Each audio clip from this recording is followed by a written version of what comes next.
Oh iya, siap Bang. Akhirnya kan saya ke depan dulu kan, saya temuin petugas fogging ya kan. Setelah saya ketemu sama petugas fogging, tanpa lama-lama saya kawal akhirnya petugas fogging. Pertama kita ke area parkir kendaraan belakang. Di situ ya aman lah, saya nggak ngerasa apa-apa karena kan berdua kan, kita nggak cuma hanya pengawalan. Sampai akhirnya masuklah di salah satu tempat, itu gudang warehouse yang dimana tempat tersebut itu untuk penyimpanan spare part kendaraan alat berat. Di situ lampu kondisinya mati karena memang karyawan kan nggak ada, udah pada pulang. Akhirnya kita di situ kita masuk, kita nyalain dulu semua lampunya ya kan. Habis itu giat fogging berlangsung. Setelah giat fogging selesai, akhirnya kita nongkrong dulu di pos karena kan saya kalau mau matiin lampu langsung kan nggak bisa karena memang masih banyak asap gitu kan ya. Setelah saya nongkrong beberapa menit, akhirnya saya baru ingat, oh iya lampu belum dimatiin gitu. Udah akhirnya lampu saya matiin kan, saya jalan ke dalam. Di situ awalnya tuh nggak ada perasaan sama sekali mas. Saya jalan cuek aja kan karena masih terang. Nah setelah saya matiin lampu, jadi tombol lampu itu ada 4. Untuk keseluruhan ruangan itu tombol lampu ada 4. Jadi tombol pertama saya pencet, tombol kedua saya pencet. Nah di tombol kedua ini setelah saya pencet, kok kayak ada bunyi rantai gitu. Kerining. Ya, saya pikir itu karena lampunya itu deket rolling door gitu mas ya. Oh mungkin rolling doornya ini yang bunyi kan. Cuek lah. Sempat kaget tapi saya berusaha untuk melawan pikiran saya sendiri. Mungkin rolling door kali. Cuek aja kan. Akhirnya lampu saya matiin semua. Cetek. Saya balik badan. Saya jalan patroli kayak biasa. Karena udah gelap kan, saya untung bawa senter kan. Posisinya kan. Saya patroli kayak biasa. Setelah dari kejadian kucing itu, nah ketempatan itu di saya lagi mas.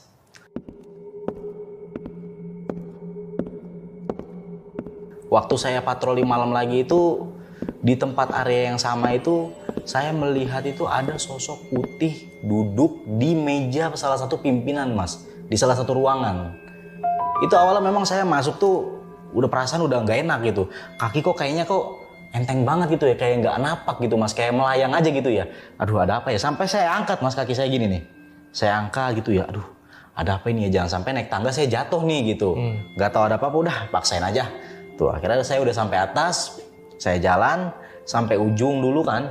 Saya melewati beberapa ruangan pimpinan tuh. Setelah saya jalan sampai ujung, saya cek, saya rasa aman, saya balik lagi, saya menoleh ke arah kanan ke salah satu ruang pimpinan. Dan itu bener. Yang saya lihat itu ada sosok pimpinan yang duduk di atas meja gitu. Sosoknya kayak gimana? Jadi memang sosoknya itu nggak terlalu jelas mas. Intinya dia putih, rambutnya pun putih, mukanya tuh hitam gitu. Jadi dia duduk begini, dia megang dengkulnya gitu begini. Duduk di atas meja gitu. Wah, itu benar-benar yang bikin saya merinding juga itu. Akhirnya saya di situ lari kenceng. Ya untungnya sih saya di situ masih bisa mengontrol, nggak sampai kayak teman saya yang sampai lompat gitu. Sampai celaka ya. Setelah dari itu juga banyak cerita-cerita yang benar-benar di luar dugaan. Kayak contohnya itu teman saya waktu itu kedapatan sedang masuk malam. Dia patroli, dia dapet itu jam 12. Jadi ada salah satu tempat office yang dimana tempat tersebut itu ada 2 lantai. Jadi lantai kedua ini tempat sebagian kita patroli juga mas. Jadi memang patrolinya itu kan yang saya ceritain ke awal itu kan dia sifatnya lorong gitu ya. Lorong sampai ujung. Nah di situ akhirnya waktu teman saya patroli jam 12 malam itu, dia awalnya memang cuek, nggak ngerasa ada apa-apa. Dan di situ teman saya pun dia bekerja di situ tuh nggak sebentar. Dia udah termasuknya udah senior sekitar 5 tahunan lah gitu. Tapi itu yang dia nggak duga-duga gitu. Dia patroli ke area tersebut. Nah disitulah dia dengar suara ketawa kuntilanak gitu. Nah yang bikin dia histeris sampai dia lari, bahkan sampai dia lompat dari lantai 2 tersebut. Iya. Dia benar-benar lompat saking dia histeris ya. Karena dia udah nggak mikir apa-apa gitu ya. Buat turun tangga juga mungkin lama. Akhirnya dia lompat.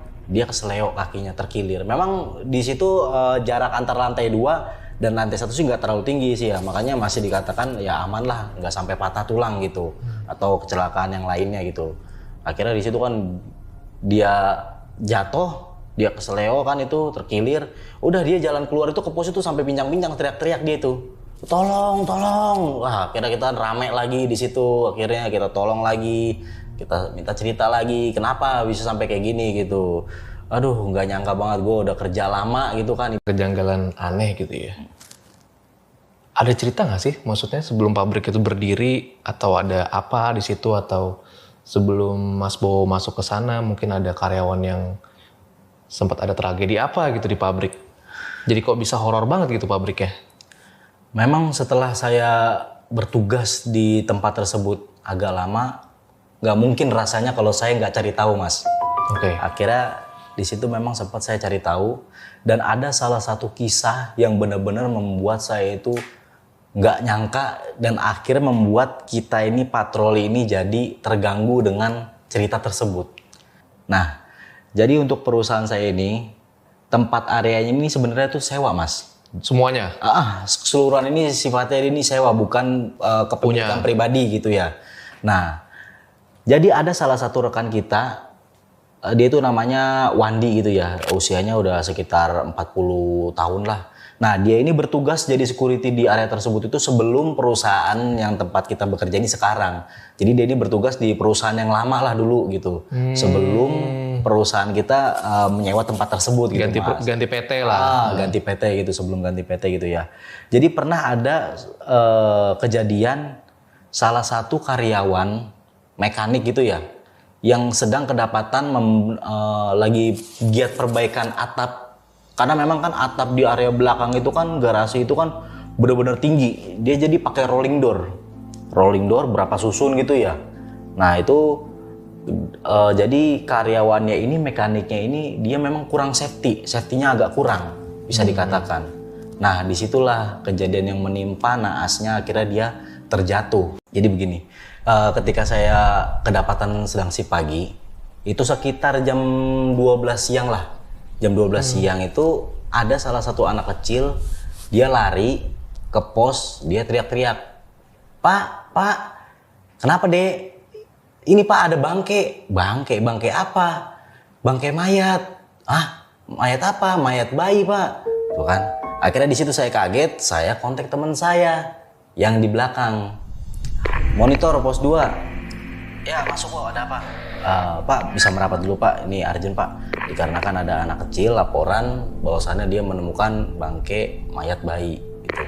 Akhirnya teman saya ke depan. Nah saya sama teman saya ini ke lokasi tersebut, akhirnya ke TKP. Saya ke TKP. Memang saya belum lihat Mas, bangkainya itu, mayat tersebut itu saya belum lihat karena memang dia tuh ditutupin sama kain dan posisinya itu tuh ada di tepi kali. Tepi kali persis di depan seberang tempat saya bekerja. Persis itu. Akhirnya saya sempat nanya kan, jadi anak kecil itu dia ada berdua. Saya tanya, kenapa bisa menemukan itu? Gimana ceritanya gitu. Ini Pak, saya ngelihat bungkusan ini memang awalnya ini nggak ada apa-apa. Saya udah 3 kali ngelihat. Saya memang aktivitas di sini suka cari biawak gitu. Oh gitu. Terus kenapa baru sadarnya sekarang? Ya karena sekarang saya lihat banyak lalernya gitu. Makanya saya buka. Pas saya buka ini ternyata itulah sosok bangkai mayat bayi gitu. Ini sesi paling mengerikan guys. Bang lewat, Assalamualaikum. Salah satu ruangan itu bener-bener gede banget Mas ruangannya. Tapi saya nggak bisa ngelihat dalamnya apa karena memang gelap gulita. Saya sempat tanya kan sama teman saya si Aji ini gitu. Ini ruangan apa gitu. Dia bilang, udah ini mah nggak usah dicek lah. Kita kan security gitu. Masa nggak usah dicek sih? Saya patroli kayak biasa. Baru sampai di tengah, belum sampai saya di ujung. Itulah yang membuat saya kaget Mas. Jadi waktu saya center, ada bunyi rantai itu lagi. Grining. Soundtrack center saya ke arah ke atas. Nah, disitulah. Itu yang saya lihat tuh, jadi kulitnya itu tuh kayak orang habis dikulitin, jadi merah semua gitu. Merah semua. Nah, saya nggak ngeliat kepalanya, tapi saya lihat tuh di lehernya ini ada rantai yang melilit gitu. Itu panjang rantainya Mas. Nah, yang bikin dia histeris sampai dia lari, bahkan sampai dia lompat dari lantai 2 tersebut. Nah, sampai akhirnya Di suatu tempat di belakang kendaraan ada satu kamar mandi yang dimana teman saya ini mendengarkan suatu tangisan dari anak kecil, anak bayi. Jadi pas waktu dia lagi ngecek ada kamar mandi, di situ dia dengar suara bayi. Wah, bayi itu nangis gitu. Akhirnya dia sontak lari, terbirit-birit, tanpa dia sadari dia itu sampai nabrak kaca.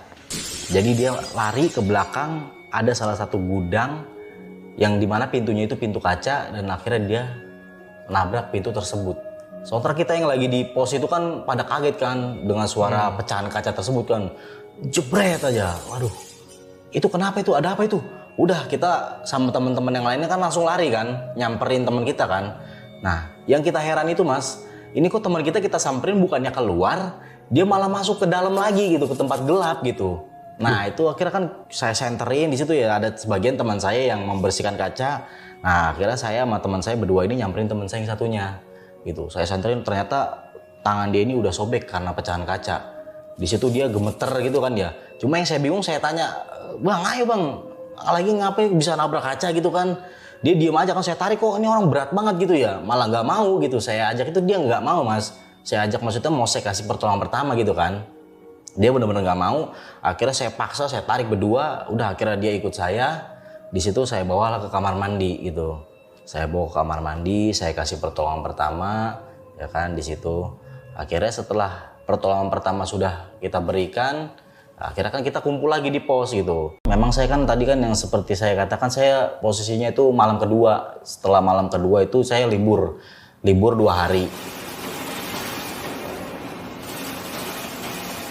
Nah, yang gak diduga-duga Mas, setelah saya libur 2 hari, saya masuk pagi pertama, akhirnya kan teman-teman nih pada bertanya-tanya gitu sama kejadian saya yang kemarin karena kan belum sempat saya ceritakan gitu kan.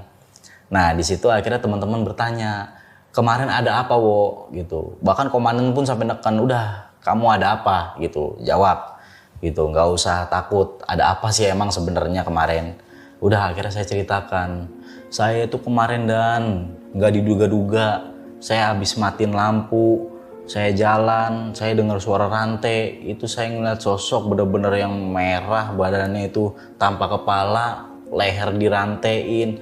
Akhirnya itulah saya lari, saya teriak histeris bener-bener gitu. Tapi yang nggak bikin saya duga tuh bukan itu. Jadi yang bikin saya nggak duga-duga itu ternyata sudah pernah ada salah satu pimpinan yang melihat sosok tersebut. Nah, Kata komandan. iya, jadi pernah itu pimpinan dari office itu menyampaikan memang, karena memang dia sebelumnya sudah pernah lihat. Dia menyampaikan ke security karena memang kan security ini kan kalau malam kan ada situasi yang dimana dia harus matiin lampu eros ya. Jadi di situ pimpinan saya itu mengingatkan teman-teman security jangan sampai lah ya kalau sampai ngeliat yang merah-merah. Dia cuma ngomong begitu aja gitu. Tapi di situ bener-bener apa yang saya lihat itu sinkron sama cerita pimpinan saya gitu. Dan bahkan kalau misalnya saya taruhlah Mas dianggap bohong Mas, gitu ya. Cerita pertama udah sinkron. Iya betul Mas itu. Kan? Makanya kadang kita ini, terutama saya gitu ya, dengan kondisi area yang bener-bener gelap gitu ya. Yang sebenarnya yang saya khawatirkan itu ketika kita melihat atau mendengar sesuatu yang benar-benar goib gitu ya. Panik. Kita pasti panik, yang kita khawatirkan kita lari tanpa kita sadari, entah kita keceblos atau kita tersandung. Nah itulah yang bikin membuat kita terluka fisik gitu. Itu sebenarnya yang kita lebih khawatirkan gitu. Karena kan areal pabrik harus hati-hati kan, banyak mesin dan sebagainya kan. Nah itu juga yang sangat disayangkan karena keterbatasan manpower yang membuat kita patroli itu benar-benar harus seorang diri tanpa adanya pengawalan juga kan. Karena kan memang efektifnya gitu ya, kalau yang namanya kita patroli itu minimal banget itu pasti berdua, nggak mungkin sendiri. Ya cuma karena itu tadi keterbatasan manpower akhirnya membuat sistem kita mengatur bahwasannya udah patroli cukup sendiri, yang penting kita bawa HT aja. Jadi apabila memang kita ada keganjalan apa segala macam kita kontak via HT aja gitu. Nah lanjut dari kejadian itu Mas. Banyak cerita horor juga nggak? Mungkin kalau di apartemen itu kalau cerita sih banyak ya Mas. Cuma kalau untuk kejadian yang kita alami itu benar-benar ya masih terbilang sedikit lah Mas. Gitu. Oke. Sebelum dibuka komen, siapa yang mau Mas Bowo cerita lagi pengalaman di apartemen? Mungkin kalau bisa diruntutin sama teman-temannya security di apartemen juga mungkin bisa jadi cerita yang bagus juga ya. Wah bisa mas, karena memang ada beberapa kejadian juga. Mungkin kalau saya sih belum pernah ngalamin ya, tapi kalau dari teman-teman yang pernah rasain sih memang bener ada gitu. Paling saya sih cuma sedikit sih mas, pernah ngalamin itu bener-bener di suatu parkiran itu. Jadi di basement, kalau saya boleh cerita sedikit lagi nih ya. Boleh. Jadi suatu saat itu di basement, saya itu lagi berdua sama teman saya. Posisi memang itu udah malam, sekitar jam setengah 12. Saya masuk pagi, cuma saya belum pulang. Saya masih di area, memang belum mau pulang aja gitu. Akhirnya saya masih di pos kan, lagi main HP aja berduaan nih sama temen nih. Gitu. Lagi main HP, saya sempet denger mas, ada suara kayak orang nyapu. Strek. Nah, saya di situ cuek kan.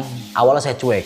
Saya main HP aja lagi. Saya tanya, akhirnya bunyi sapuan tersebut tuh bunyi lagi. Strek. Karena sudah 3 kali bunyi sapuan tersebut saya dengar, akhirnya saya tanya lah sama teman saya, lu dengar gak ada bunyi? Iya dengar. Udah diem aja kita. Udah. Akhirnya kita di situ sambil main HP berdua gitu ya, masing-masing main HP. Udah sambil dengerin suara itu. Tapi kita nggak tahu itu suara apa, kita nggak ada yang berani keluar. Sampai akhirnya kita di situ udah kita cuek, udah kita tidur itu sampai waktu pulang. Karena memang kan udah pulang gitu ya, cuma nunggu pagi aja sampai kita pulang pagi gitu. Karena memang apa ya, kita nggak kebayang sih kalau keluar memang bener-bener ada sosok gitu ya. Belum sampai di situ, saya mengalami kembali. Jadi di tempat yang sama, di suatu lantai 2 office lobby itu, ketika suatu malam itu, saya sempat memang perasaan ini sebelum patroli udah nggak enak. Tapi saya kuatin lagi mental saya. Ini bagaimana kalau saya nggak cek gitu kan? Kita di sini security, kalau area nggak kita cek, kita nggak tahu situasi saat ini itu seperti apa. Tapi mau kita cek, kita juga ragu kan dengan perasaan. Rasanya itu berat banget mas, kita ngelawan perasaan itu benar-benar berat gitu. Memang awalnya kita tuh datang sore, datang pagi gitu. Itu biasa aja dengan area tersebut. Tapi waktunya kita udah mau patroli, nah itu di saat dimana kita harus benar-benar nguatin mental kita gitu. Akhirnya patroli dilakukan malam-malam. Nah sampai di suatu tempat di office itu di lantai 2, saya itu patroli awalnya tuh benar-benar nggak nyangkanya itu ini kok kayak sepi banget gitu ya, sunyi banget. Ini telinga saya tuh benar-benar kayak ditutup mas. Jadi itu benar-benar kayak jantung juga nggak bisa ditutupin gitu. Walaupun pikiran udah kita buang segala macem, udah kita alihkan dengan pikiran lain, tapi perasaan kita tuh, jantung kita tuh deg itu pasti itu. Akhirnya saya jalan di situ, nggak ada apa-apa, sampai akhirnya ada bunyi barang jatuh yang membuat saya itu sampai berucap, "Gurak, astagfirullahaladzim, apa ini ya?" Saya sentring kan, saya cari-cari barang apa sih yang masang jatuh gitu. Saya penasaran juga kan, satu sisi kita kaget, tapi apakah benar gitu ada suara barang jatuh yang nyata gitu. Kita cari mas, tapi kok nggak ada gitu barang jatuh gitu. Kita bingung gitu, tapi kalau dibilang nyata ya kita benar-benar mendengarkan toh. Kita sampai kaget, sampai ngucap kan akhirnya kan. Setelah saya cari-cari barangnya juga nggak ada, udah tanpa panjang lebar udah saya udah langsung meninggalkan area tersebut aja